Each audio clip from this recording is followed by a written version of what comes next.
Qumchaqning onasini izlashi. Bir ko'lchakda bir to'p qumchaq yashaydi ekan.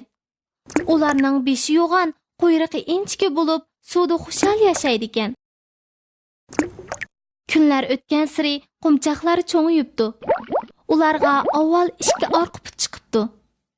Ular beliq ananing balalarga uzuqlik berayotganligini ko'rib, beliq anadan "Bizning opamiz qayerda?"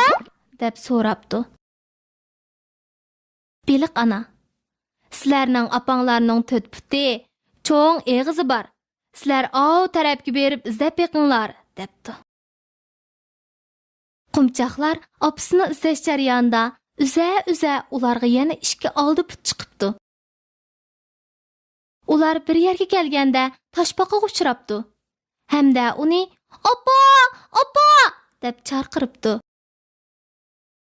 Toshbaqa kulib turib: "Men sizlarning opanglar emas. Sizlarning opanglarning pol tuyib chiqqan döp-dögile ko'zi bor.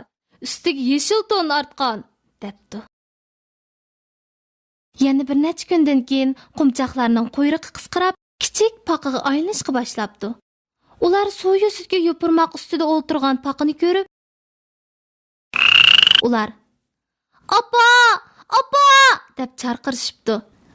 Ana paqa: "Balalarim, kelinglar, sizlarni sevgindim" debdi.